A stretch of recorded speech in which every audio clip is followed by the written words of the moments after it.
Coming to you live from Teferi's Isle on the plain of Dominaria, this is Tap Tap Concede.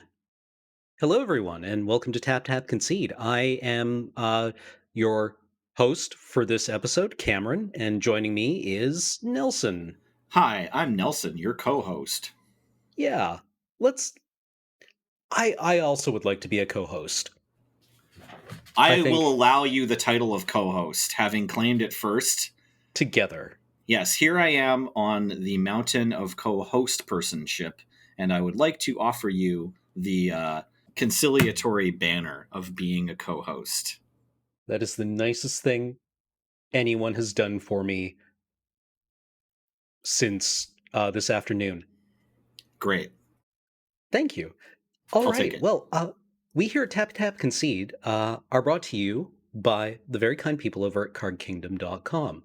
Cardkingdom.com, a clean, well-lit place to storm out. They have this wonderful online presence where you can go and order cards and they will ship them with great celerity. Ah, how do Ooh. you like that? There's my English degree.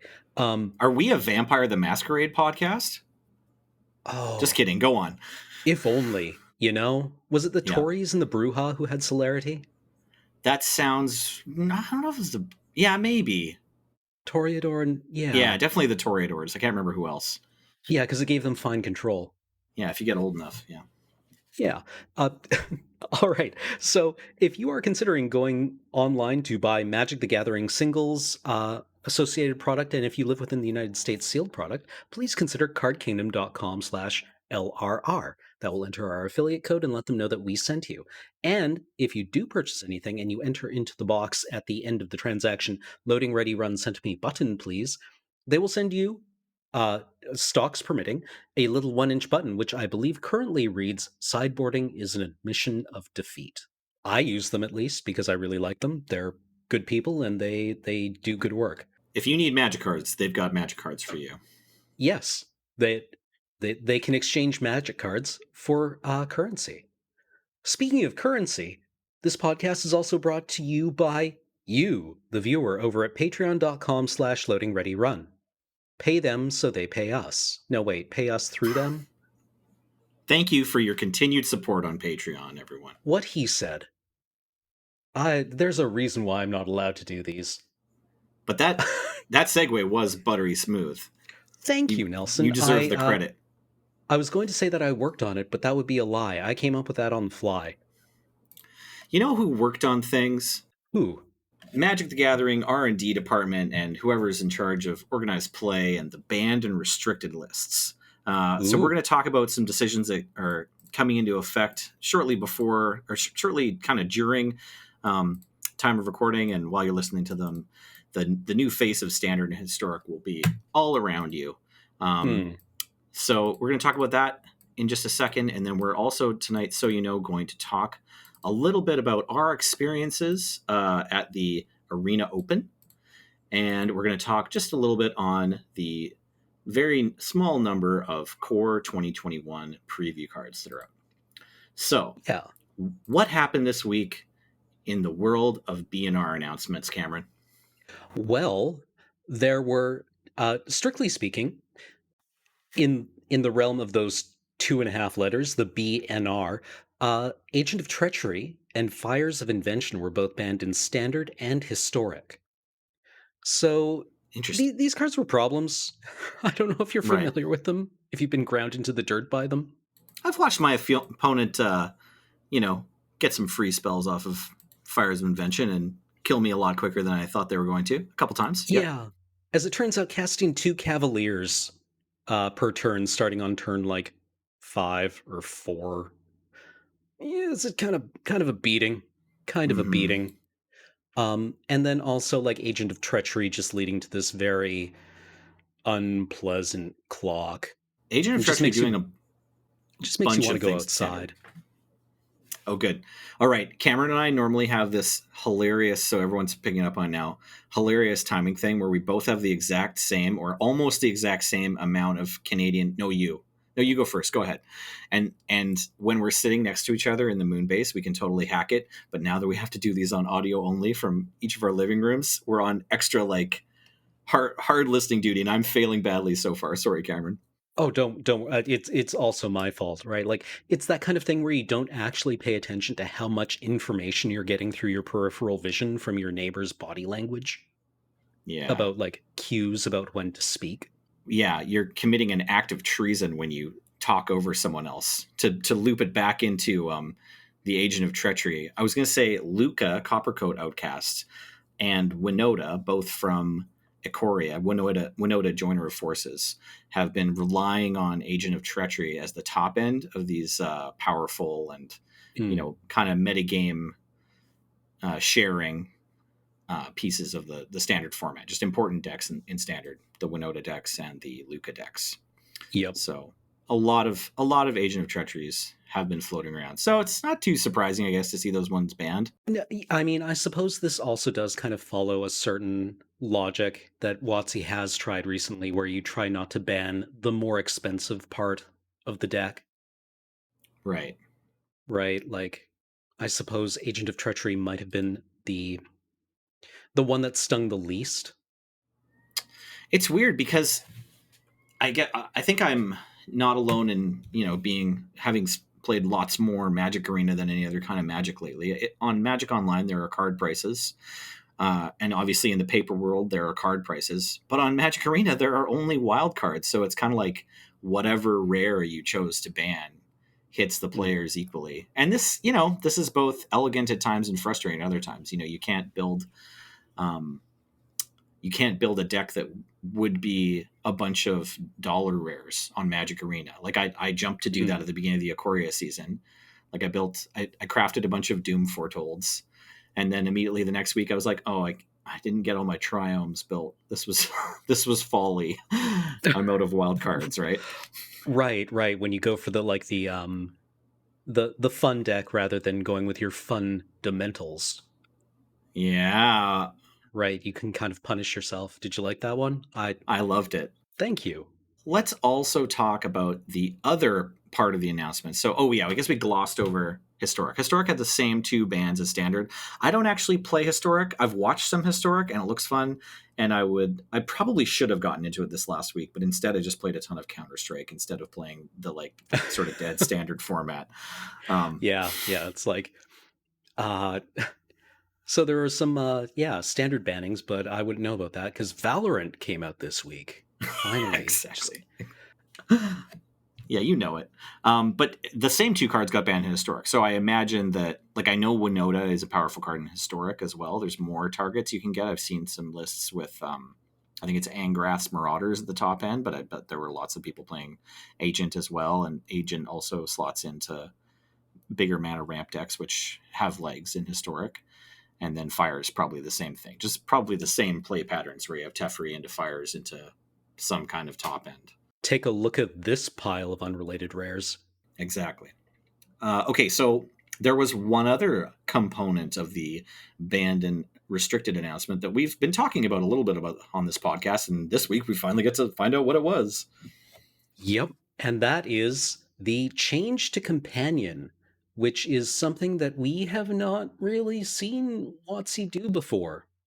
Um, so companion now has new rules text, which is once per game, anytime you could cast a sorcery, you can pay 3 generic mana to put your companion from your sideboard into your hand.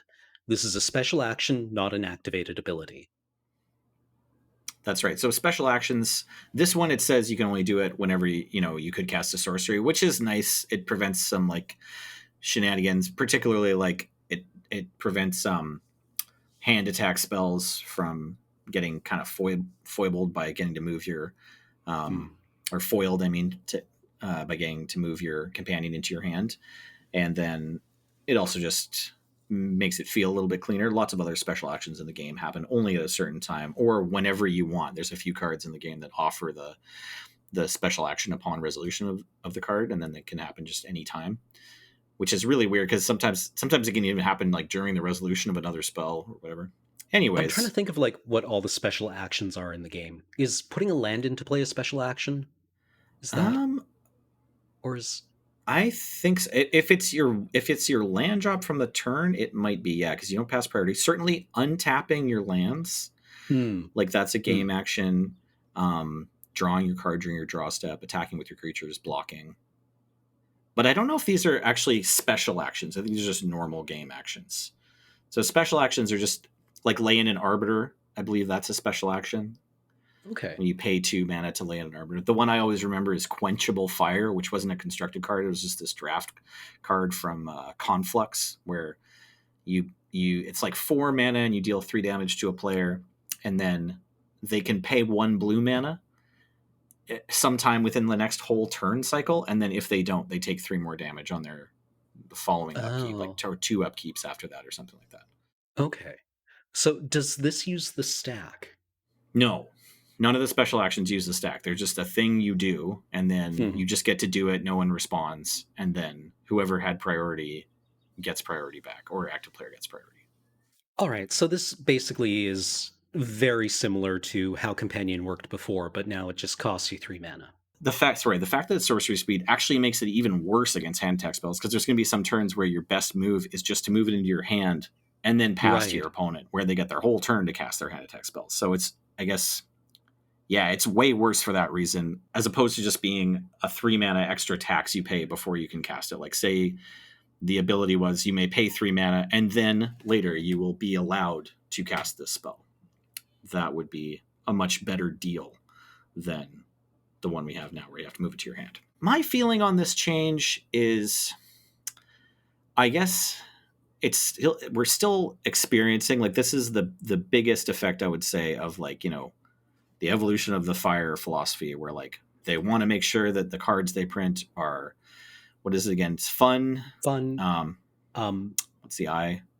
Replayable is interesting. the R. Interesting. Yeah. Yep. Fun, interesting, Exciting. replayable, and exciting, right? Hmm. So, the more errata you slam on it, the harder it is to get that R, I guess. But, Yeah. I guess I'm still along for the ride, certainly. Go ahead. Yeah, well, I mean, this is a challenging thing for wizards to do, right? I mean, we've definitely had cards that have been oracle texted to have, a subtly or radically different effect than what was printed on the card, or Yeah. a different like rules interpretation, but nothing that changed it quite this way, or changed this many cards at once. It's, I think, the biggest, fundamental change, to agree with you. Like, I can't think of another errata that's a bigger deal. With Arena being a thing now, I wonder if this is how wizards might start approaching things with essentially errata to cards, where because they can just change it on Arena, they might feel a little more emboldened to make changes of this type.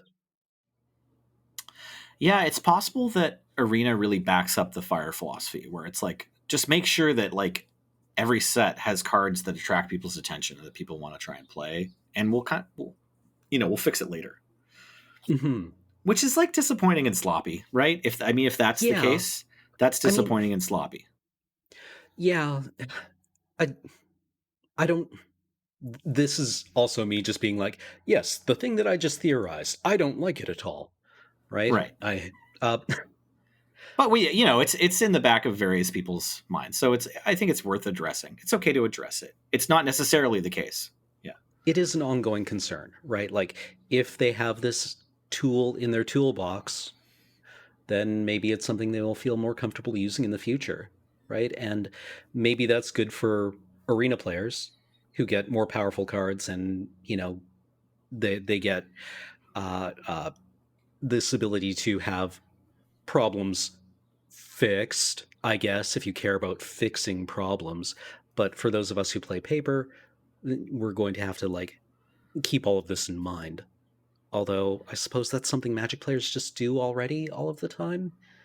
Yeah, kind of. If you yourself are, like, grumpy that you invested in buying, like, single companions cards because this was the most exciting thing you'd ever seen, and, like, such a big change to the way Magic works, and, like, obviously had a huge splash in every constructed metagame, and now your cards don't do anything, kind of. I definitely feel like it's fair to feel disgruntled, as a paper Mhm. player, right? There's no cash in your companions for wildcards, even on Arena, and there's definitely no cash in any of the things that you bought and then before it got errata. And that's the same with banned announcement. It's like these 10 cards aren't banned, but for the purpose of like investors or whatever, or just anyone who built decks, like players, the purpose of players who bought these singles, it's like they're banned.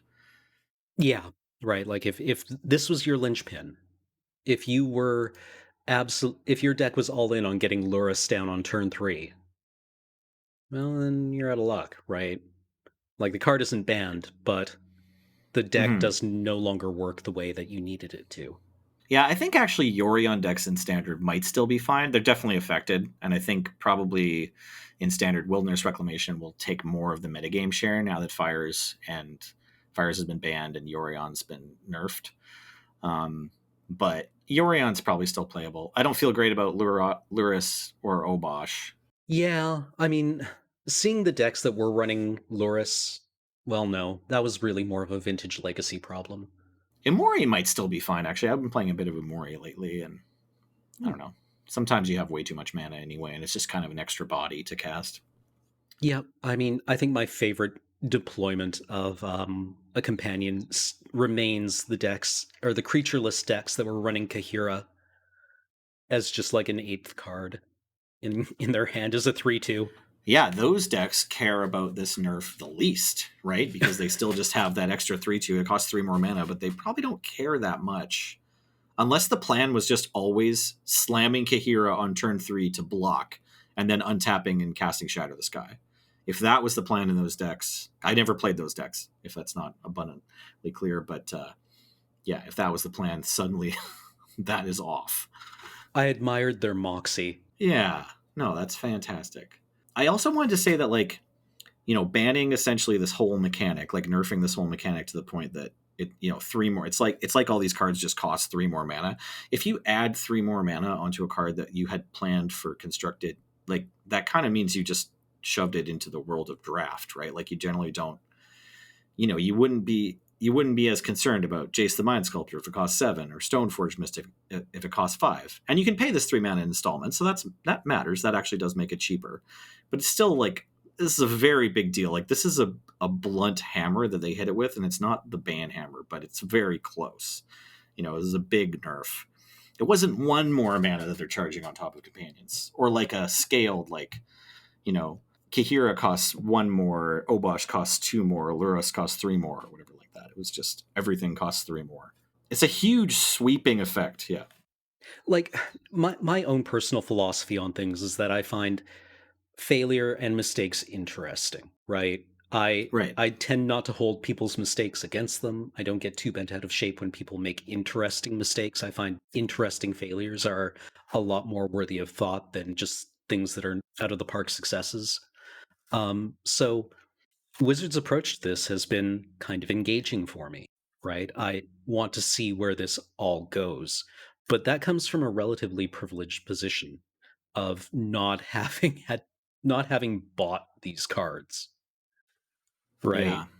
Like I I exist in a space that is not terribly invested in standard. But now I get to look at, Loris and think, "Oh, well maybe this card will come down in price and I'll just be able to pick up a foil relatively cheaply." Honestly, it's the price of cards thing that like bothers me the most about this. If Hmm. as an arena player, like I am more of an arena player now. Obviously, we all are. But as an arena player, because I played arena before the pandemic and whatnot, but I don't so much mind if like tons of stuff got banned. If like they banned a card every week for the arena standard metagame, that would be cool. Like I would roll with it. It might cost a bit more, but it would also kind of be a bit more fun. And they've given that to us a couple times. I remember there was like an arena just this week event you can play where it's just like 1,000 gold and get 2,000 gold if you get 3 wins or whatever.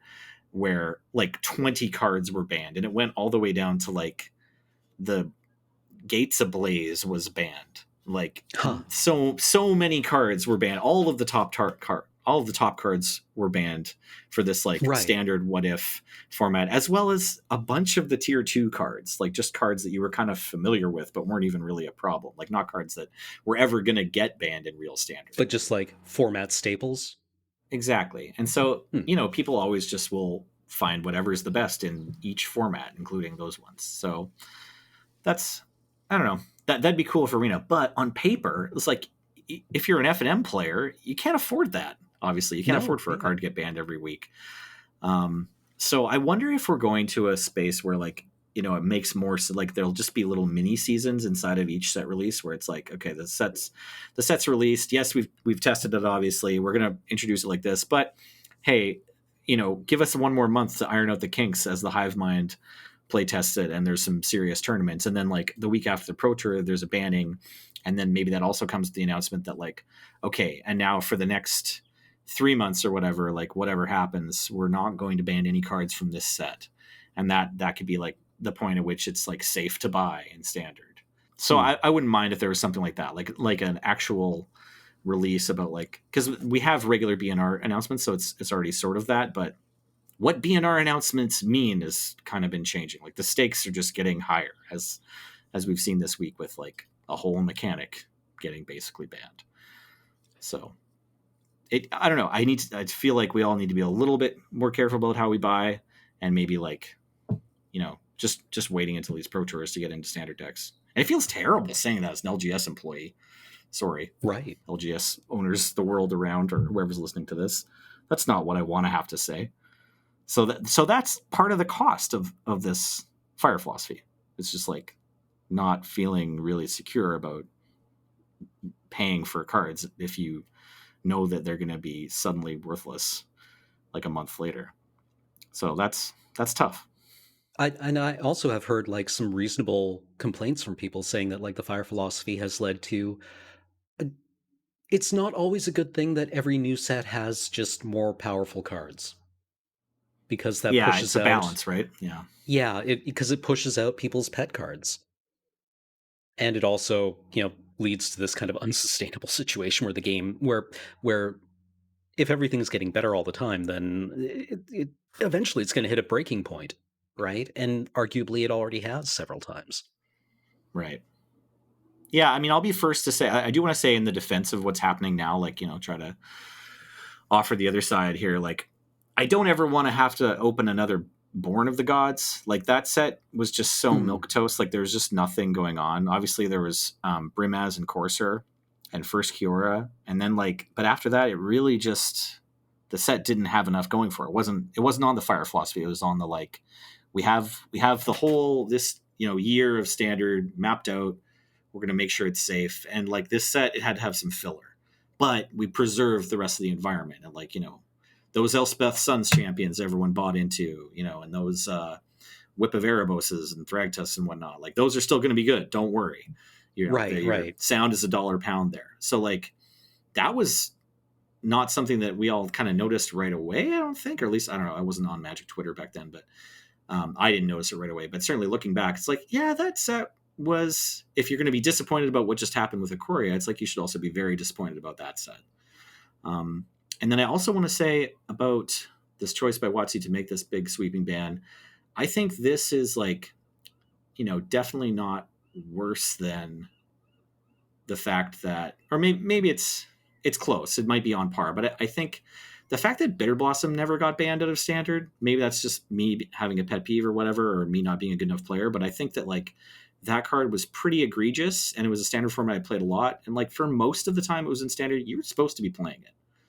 It was just in this deck that was kind of hard to play relative to the other decks, but it was so good. Like Blue Black Fairies was just very dominant at the top tables, and should have been adjusted, but there weren't very many bans back then. A standard ban, we went several years without a standard ban.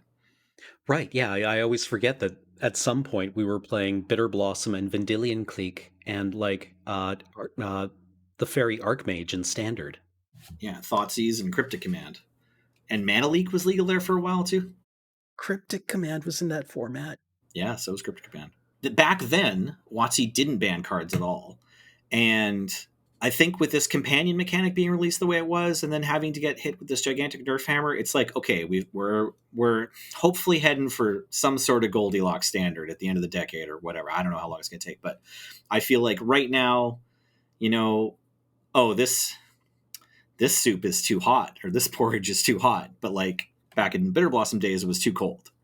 Hmm. So I hope through the continued trial and error and things we learn in the R&D world that eventually we'll get to like a continued porridge that's just right, and I'm sure that's everyone else's hope too. But yeah, those are all my thoughts on the companions. Yeah, it's not an enviable problem to have. And the play design team has like this enormous task before them. So I wish them all the luck and in solving this problem. I want to have interesting and dynamic limited formats because that's where I spend most of my time. And then I also like sleeving up cards. And I would like to Me have a too. standard environment where I. What I really enjoyed is that recently it's felt like a lot of the limited archetypes have found something of a home in standard, at least for a little while. Yeah, that cycling deck is like the biggest splash straight from limited to standard that I can remember since like Pickles, the Brine Elemental Vesuvian Shapeshifter deck. Right, exactly. And Although there was a Golgari draft deck that actually 5-0'd a bunch on MTGO. Not a lot of people played it. no kidding. It played a whole bunch of. It was the Golgari mechanics, or I forget. Over no, it's the one that counts the number of creatures in your graveyard. Oh, I know the one you're talking about, and I'm confident everyone else listening Everyone knows knows. the one We we're all talking know about. the Guilds of Ravna Golgari mechanic. That was not a very big deal in standard. Did have this one deck where, and it just played like 2 and 3 ofs a bunch of the commons and uncommons from that deck, and it posted results. So that did happen. I still have the utmost respect for the people working at Wizards. So Hmm. I think it's worth voicing your disappointment and being able to separate that from just a blind hate or a total disdain. Yeah. Yeah, exactly. Like this. I then again, I haven't looked over at what modern and legacy decks and vintage decks look like in the last couple of years. So, uh, I mean, I've heard this is just wall to wall Urzas. There's been a lot of Urza in modern, Yeah, Urza from Hell to Breakfast. and then I think there was a lot of Luris in modern recently. So they're probably going back to their Urzas now. Maybe there'll be a bunch of different things to happen in modern. I also just haven't played modern in about 9 months, something like that. Hmm. Well, do we want to move on to these core 2021 spoilers? Yeah, we absolutely should. And I'd like to apologize on behalf of Cameron and myself to everyone for not being able to come up with a cooler segue into the second, smaller portion of our show here. There are, Thank you for apologizing on my behalf, Nelson. yeah, you're welcome. No, I got your back. I know you were. I could hear you also trying to think of a sweeter segue than just let's talk about our next thing. I was also Yeah, trying to think of a sweet segue of anything we but had sometimes said. you need to just like take the show and just like snap it in half, right? Yeah, you just have to pick it up. That hard discontinuity. That's right. 31 minutes and 25 seconds. We started talking about M21 spoilers. Okay, first up, Sometimes you need to pick up the phone and just make the coldest of cold calls. yeah. Sorry, I interrupted. Have you heard the good news about our Lord and Savior Mangara the Diplomat? I have. They cost 3 generic and 1 white. They are a legendary human cleric with 2 points of toughness and 4 points of power. They have lifelink and they have 2 triggered abilities. Both triggered abilities result in you drawing a card if the following conditions are met. Whenever an opponent attacks with creatures, if 2 or more of those creatures are attacking you or a planeswalker you control, draw a card. Let's come back to that in a second. Whenever an opponent casts their second spell each turn, draw a card. Okay, so the second one, very easy to understand. It's just the reverse of, I want to say, Jorian Ruin Diver. Whenever you cast your Mm-hmm. second spell of the turn, draw a card. This is whenever an opponent casts their second spell each turn, draw a card. So right away, Mangara, well, it looks like a pretty solid role player for Commander. If you have a card that says whenever an opponent casts their second spell, draw a card. The main problem is it's a creature. Yeah.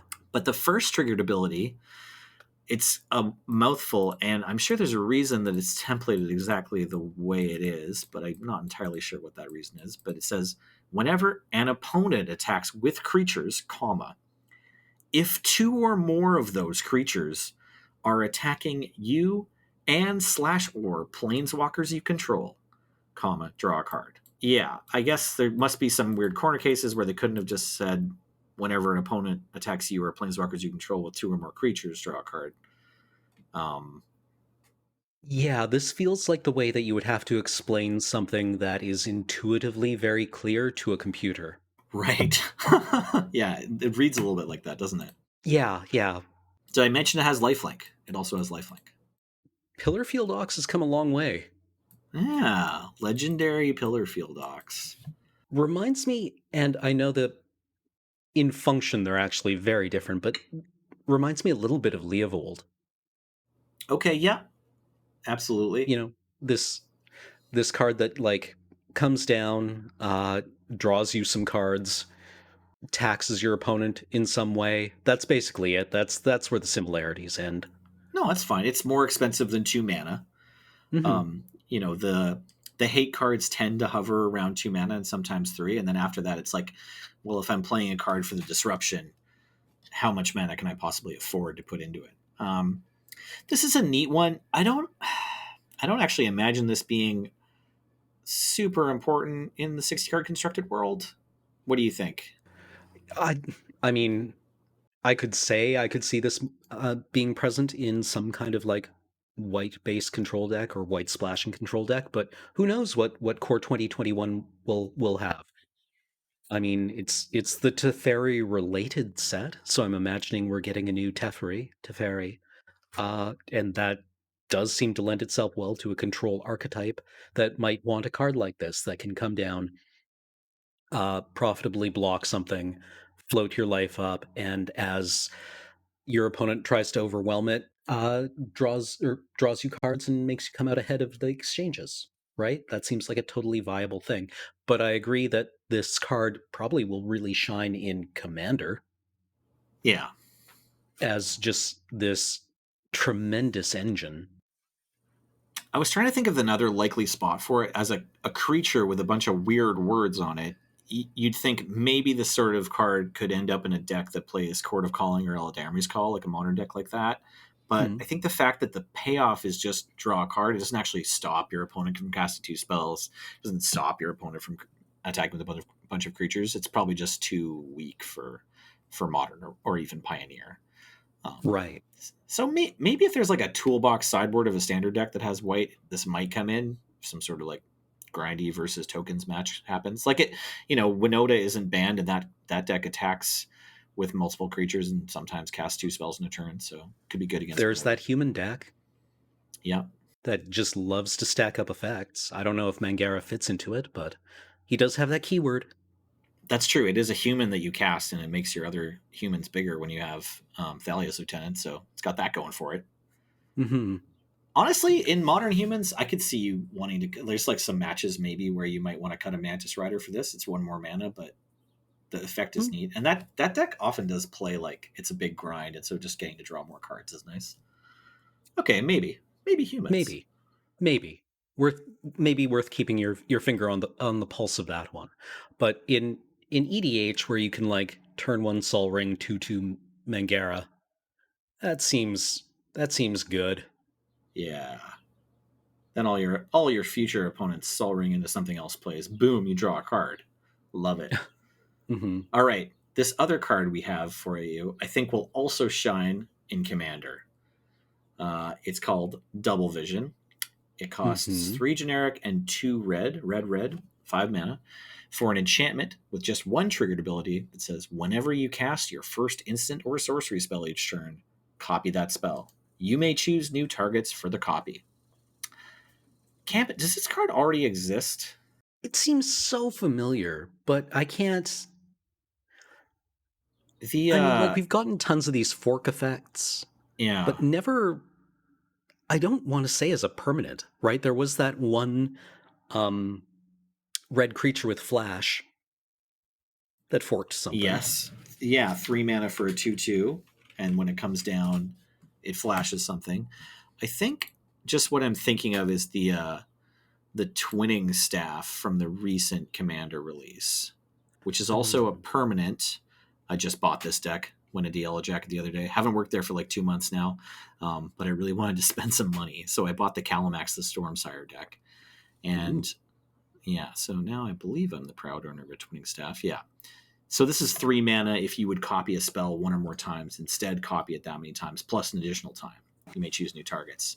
And then for 7 and tap, you can copy an instant sorcery you control. So this is kind of like, it's a permanent that statically for 3 mana adds an extra copy, but only if you already have a copy. And then for 7 mana. I guess then there's also like the Guild Mage from Return to Ravnica, the blue-red Guild Mage that can do it. And there's a few other things, I think, just for mana. I remember seeing that guy went infinite with a couple of the arcane cards from Kamigawa, which I always thought was a cute trick, but that's not really here nor there. I've tried to pull that off in Highlander, and it's tough. Is it Guild Mage with Desperate Ritual and Lava Spike? If you get all 3 cards and they don't kill your Guild Mage in response, you do get to win. Yeah, get to live the dream. But like, yeah, this copies your first instant or sorcery each turn. I like each turn. So again, in Commander games, it's like you'll be able to have one or more instants that you get 2 copies of on your opponent's turns, and even like unlike almost every other card that copies counter spells, this one you might just want to still be playing in a deck with counter spells, so you can cast something and then or your opponent casts something and then maybe someone else tries to profit in response before it resolves, like it's a Wrath of God, and then so someone casts a spell that sacrifices their own creature to draw cards, and then wham, you get to like counter both those things. Ooh, um feels good. yeah, well, I'm talking Magical Christmas Land, but I think if you're Mm, playing Double Vision in your deck, you're in Magical Christmas Land at this point. um right, i think yeah. I think it'll be a fun card for Commander. I like that it's just the triggered ability and not additional mana payments. Those cards seem to be pretty popular in Commander. Like the other one it kind of reminds me of is there's a blue enchantment from Scars of Mirrodin that just says every time you cast a spell, proliferate. And there's no mana attached to this, just once you have the enchantment in play. And these kind of Mhm. enchantments seem to be pretty popular in Commander decks. So this one I have high hopes for. I think we'll see it a bit. I wish it all the luck in constructed because I don't see it getting a lot of play in limited. Yeah, no, I couldn't agree with you more. Well, we'll see. I mean, there might be a blue red spells deck that would absolutely slam this in limited. We only know 2 of the cards. I mean, I guess that's a free divination probably feels really good. Yeah. Well, I mean, after you've cast 2 divinations and gotten the copies, now you're ahead on 1 mana.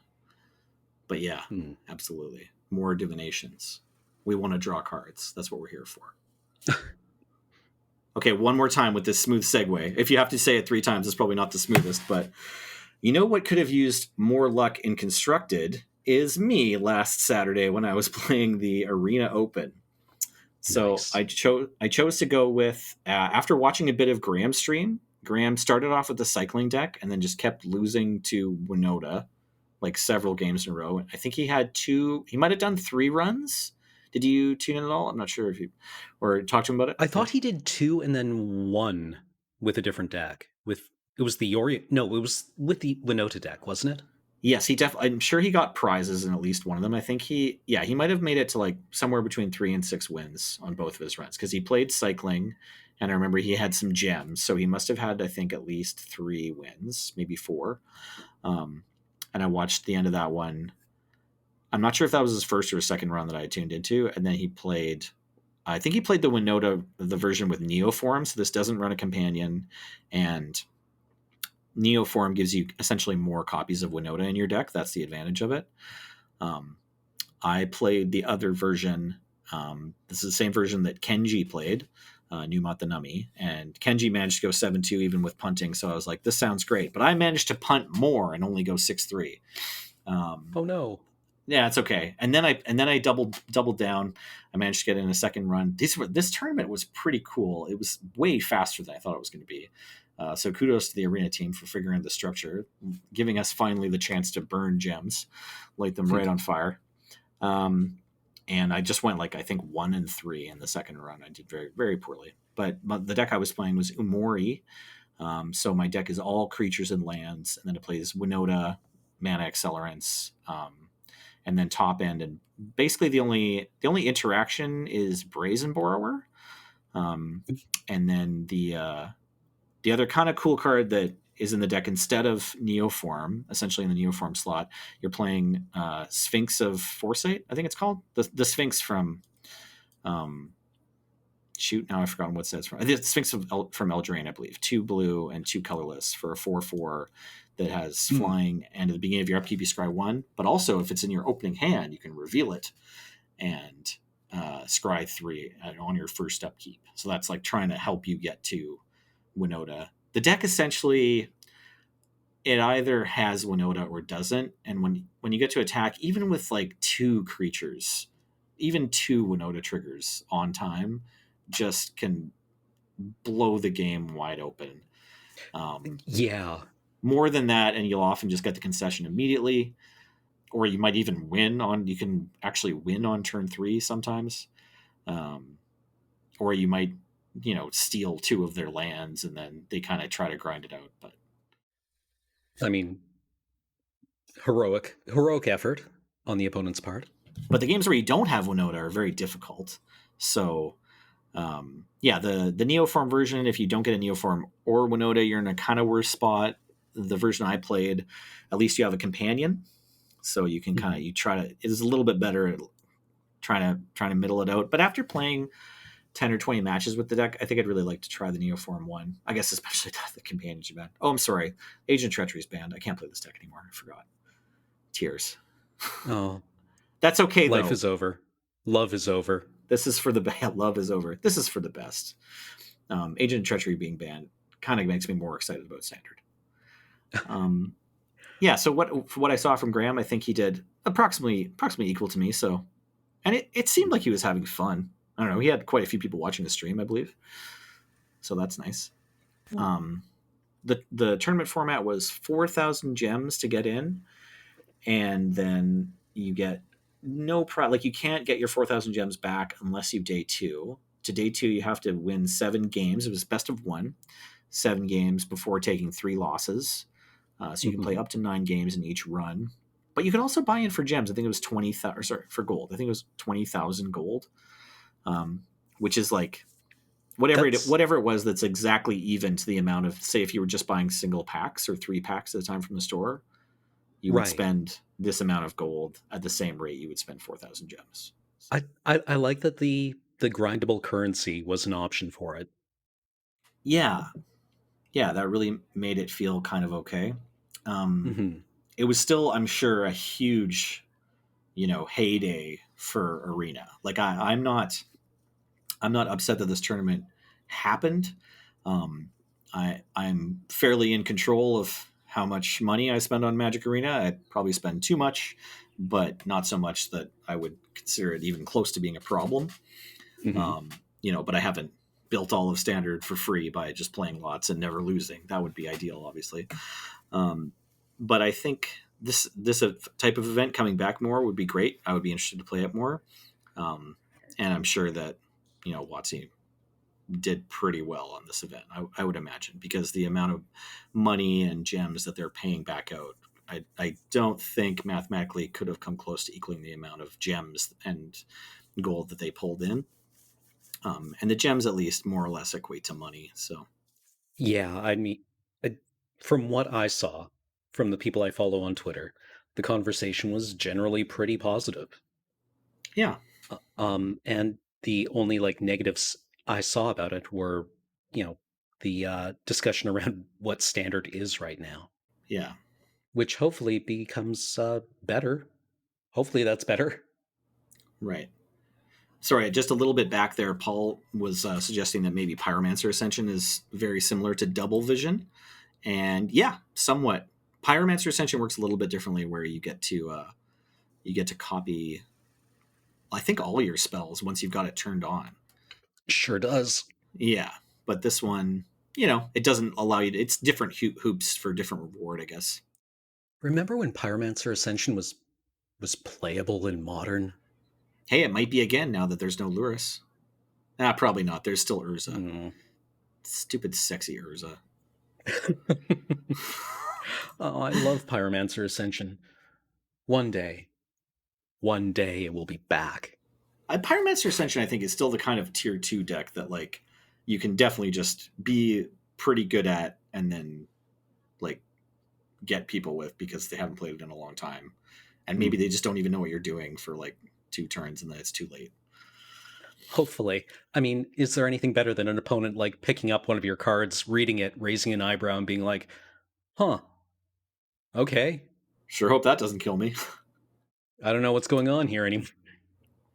The other great time to play Pyromancer Ascension is just right after they've banned a deck that relies on the graveyard. But that seems to keep happening all the time in Modern, and the graveyard removal is always present, always popular. Me with Pyromancer Ascension hanging out over here on the sidelines with the Golgari Grave Troll stands, wondering, is this the month? Is this the year where we will return? But the dredge deck coming back into form is actually bad for you, right? Oh, it's terrible. But I mean, we're strange cousins of one Of another, course. Of course. right? Is there a random sideboard card that just blows up our entire deck? You bet. I always come back to Ben Wheeler, or overhearing Ben Wheeler one day in Yellow Jacket saying, I got a bad feeling in my bones, gonna sleeve up Silver Knight tonight for Highlander, Hmm. right? Feeling that the red decks are gonna come out tonight. Yeah, that is a weird feeling.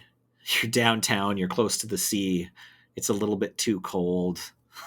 Yep. You got an aching in your joints. Yeah, the air smells metallic because the lightning bolts are not far from raining down.